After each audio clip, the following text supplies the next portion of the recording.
No opportunities for feedback there. Hi, Chief. Hi, Tina. Thanks for being here again today. Thanks for having me. So first, we wanted to start out. We started the morning with PPB and Multnomah County Sheriff's Office personnel clearing both Lonsdale and Chapman Parks. What was the goal behind this? The goal was really to clear the park so we can begin some much needed repairs and renovation and do some cleaning. We had closed the parks previously. We tried to erect some fencing in order to keep people out. The fencing didn't prove very effective, but there was some much needed work that needed to take place in the park, and we needed to make sure our parks employees and our city employees who are going to be doing that work were able to do it safely. So we wanted to make sure we cleared it to create a safe environment for them to do their work. And I know if any media didn't see it, we did recover several weapons and concerning items from the park. So those are posted on our Twitter account as well, at Portland Police. So PPB has been criticized from any number of directions, but most recently one of the criticisms is that we have not done enough in the last 2 months to quell the violence. What is your response to that? Well, it's been a long 2 months. We've had people working hard every night for the last 2 months. We've made over 400 arrests during this time period.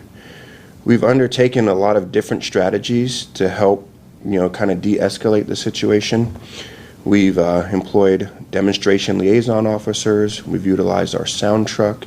We've erected fencing around buildings and different areas downtown. We've removed that fencing.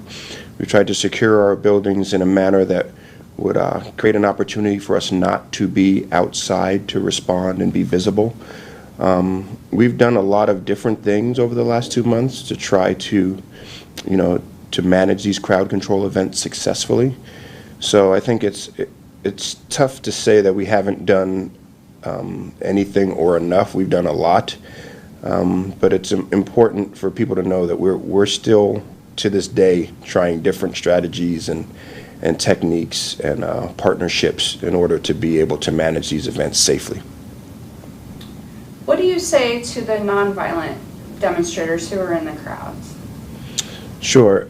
To me, I think the most important thing is for them to know that we hear them. They're people who show up every night and they want to have their voice heard. And we appreciate people's ability to exercise their First Amendment rights. Not everyone out there is engaged in violent or, tumultuous or criminal activity. So we want to always be mindful of that. And those voices are voices that need to be heard.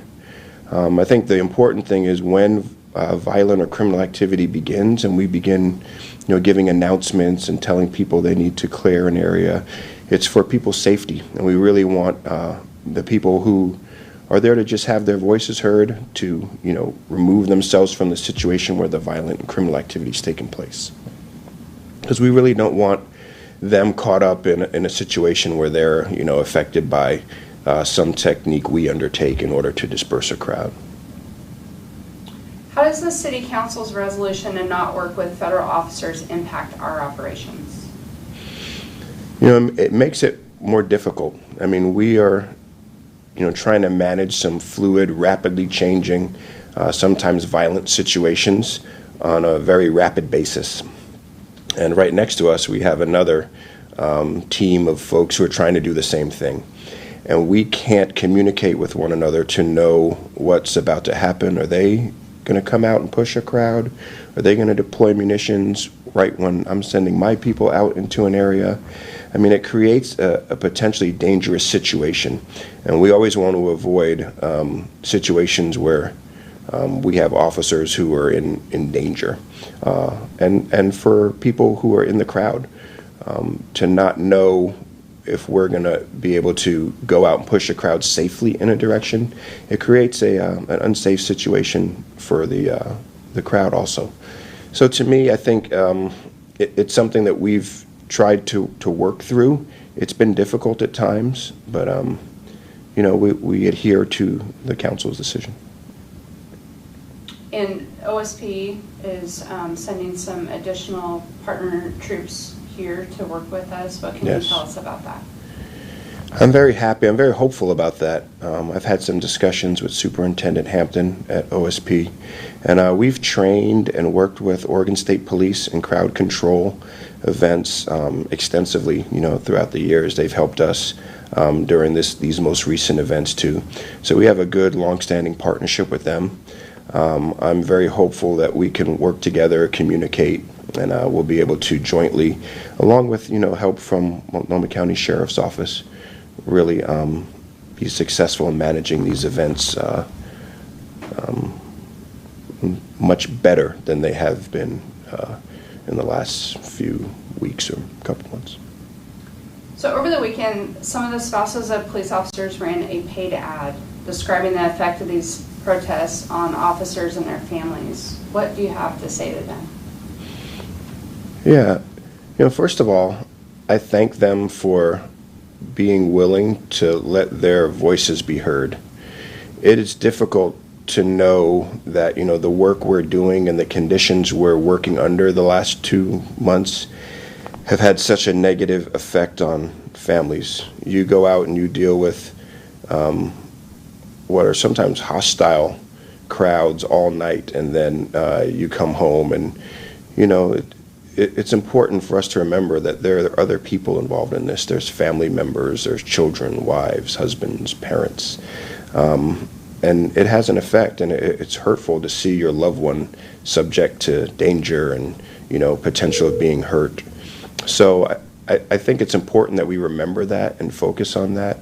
I'm very, thankful that they were willing to give that perspective on kind of what's been going on here. And I think it's also important to remember that, underneath all of this, we talk a lot about, agencies, institutions, this type of uniform, that type of uniform, but underneath all that is people.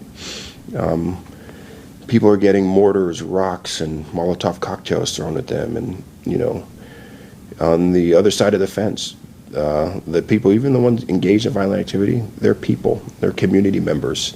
So I think it's important that we all collectively remember who's out there and kind of what's at stake. So shifting gears a little bit, since May 4th, we've investigated 22 deaths, and 15 of those have been in July alone. So we've seen a sharp increase in death investigations and shootings in our city.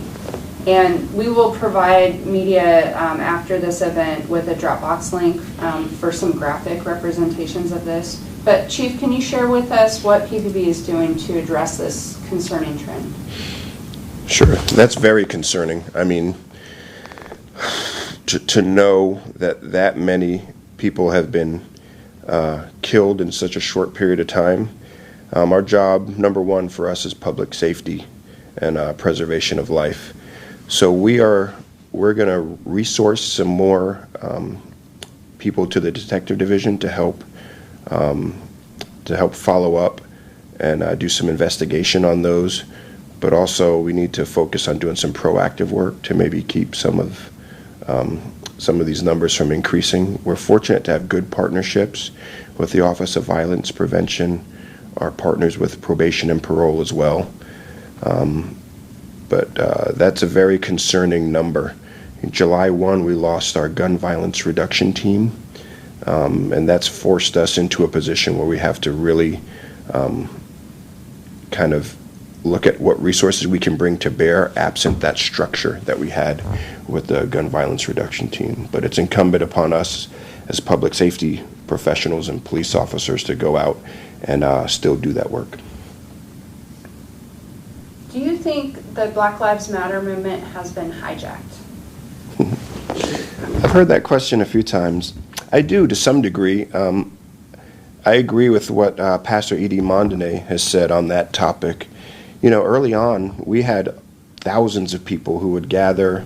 They would march into the downtown area or different places throughout the city, and they would really spread a message of, police reform, racial injustice, the things we need to do to combat racism.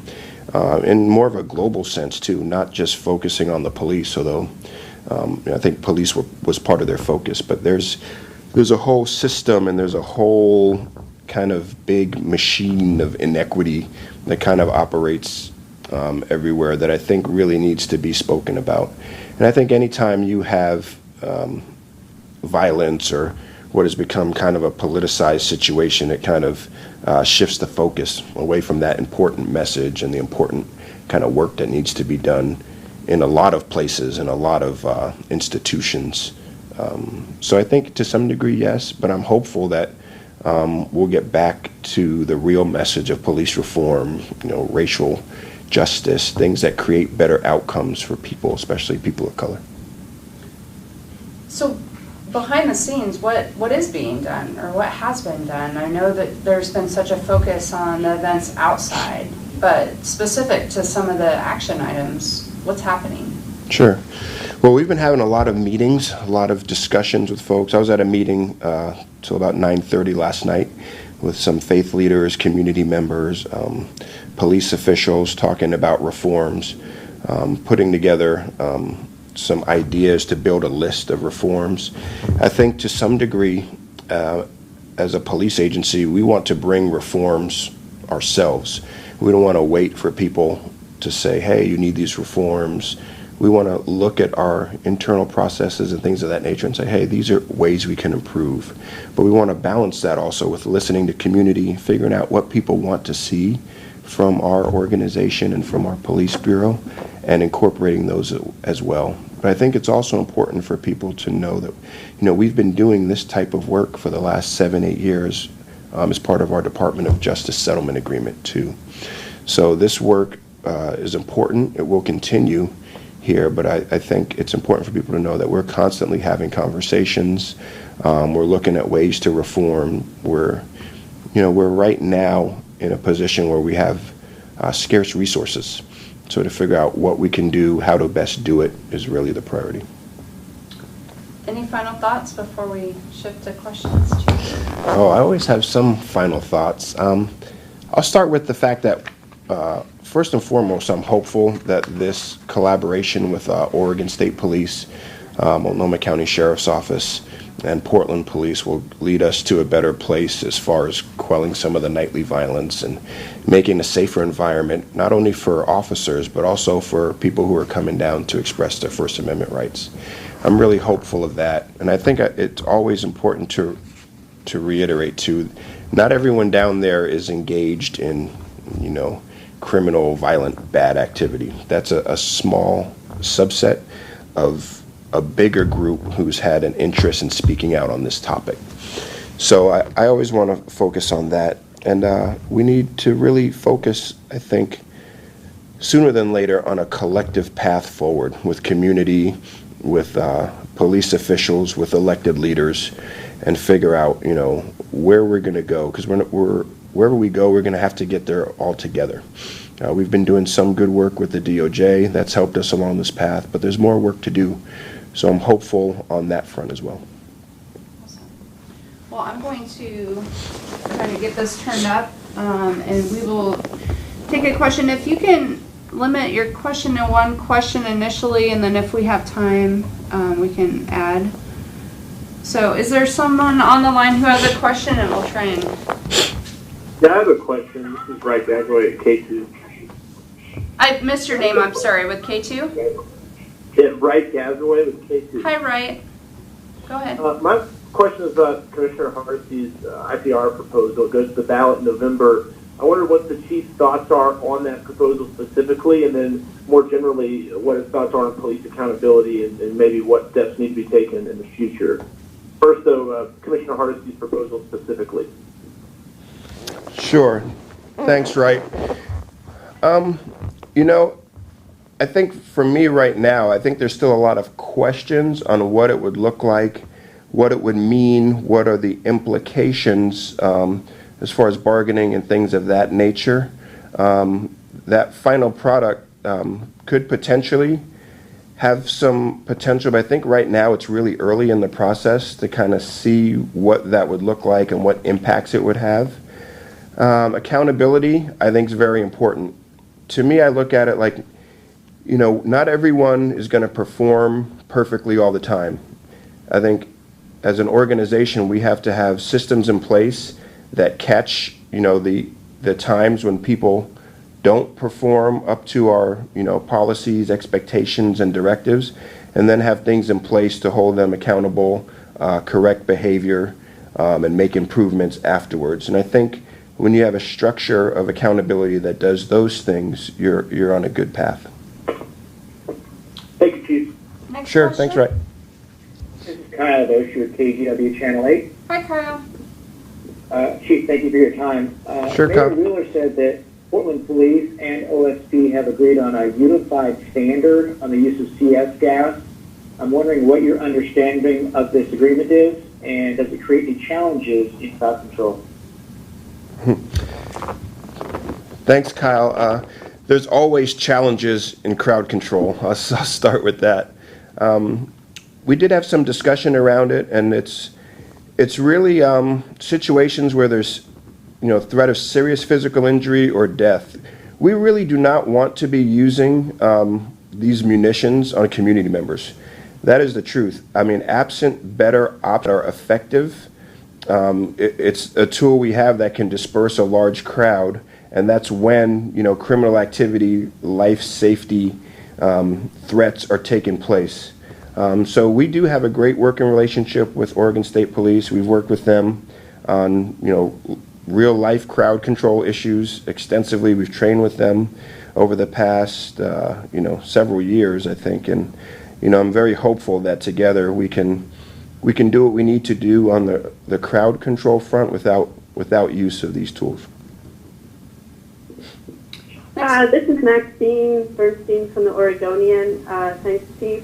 Hi, Max. Hi. Can you tell us a little bit more about what people can expect tonight as this transition to local and state police occurs, and whether who will be in command, who will be calling the shots, not necessarily the shots, but steps police are taking, and who will be out front of the federal courthouse, etc. Yeah, that's a great question. I've been in contact with Superintendent Hampton. OSP and PPB will work jointly. OSP will have contact with the federal officers who are here. They will coordinate the efforts at the federal courthouse, and PPB and OSP will be outside in a joint manner to respond if needed to any crowd control actions that deem it necessary. But we'll be in close contact with OSP. They'll have the lead at the federal courthouse, and they'll be the ones who are coordinating the handoff with the federal officials. Next question. Hey, this is Alex with the Portland Mercury. In a press conference kind of earlier today, Mayor Ted Wheeler said that in some instances, Portland police officers have responded maybe inappropriately in some ways to protesters in the past 2 months. I'm curious if you agree, and if there are any instances where you believe PPD officers went too far or used excessive force against members in the crowd. Yeah, for me, I think there were some early instances that were called into question, but those instances are under review by the auditor's office and independent police review. So for me, I'm always mindful of my role down the road, where I'm potentially someone who has to make decisions on discipline or be a finder of fact in some way. And I think it's difficult to say up front until those investigations are completed that officers did something wrong. But to the extent that that's the case, I suspect that we've been at this for 2 months straight every night, and I suspect in the end we're going to find some instances where officers have done some things that might be out of policy or in violation of directive. And when we do, we'll deal with that appropriately, whether it's discipline, corrective action, or what have you. But I think there's a lot of factors that come into play with this too, and I want to make sure I'm real mindful of the due process people have, and also the process that's being undertaken as far as investigations with independent police review. Next question? Can I ask a follow-up? This is Max again from the Oregonian. Just regarding, you mentioned the large number of shootings this month. Do you know what's driving that? And also, who's investigating them? You mentioned that more resources will be going to the detective division. Where are those resources coming from? The majority of those resources are coming from the patrol function. When the gun violence reduction team was disbanded, the detectives remained and were transferred to the detective division. So they were still doing the investigative portion, but what was really lost was the follow-up piece that assisted in the investigation. Everything from picking up video to going out contacting people and things of that nature. So it was decided on our end we had to do something. These numbers were not acceptable. People were dying. So we had to pull from our already diminished patrol resources to try to bolster detectives so they had a resource to kind of assist with the follow-up as well. Hi, Chief. Nick Budnick with the Portland Tribune. Hey, Nick. Hey there. I was hoping you could answer two questions. First, a real quick one. What is the current spending on the protests by the police bureau? The last figure I saw was more than $8 million 2 weeks ago. And then the second question is, could you talk about the difference in perceptions between how you and your officers view accountability and integrity at the bureau as compared to what you are hearing from the public? I just sat through I listened to the hearing yesterday, and it's just a disconnect. It seemed like there was a disconnect. I was wondering if you could speak to that. What do you think drives that disconnect? Yeah, The first question was about budget. And I don't know the latest number. I mean, it is climbing every night, as you could imagine. These nightly events are costing the city a lot of money. I can work on getting you an updated number. At least maybe I'll try Tina and can follow send up. I that don't to know you. if I can get it today, but I can see.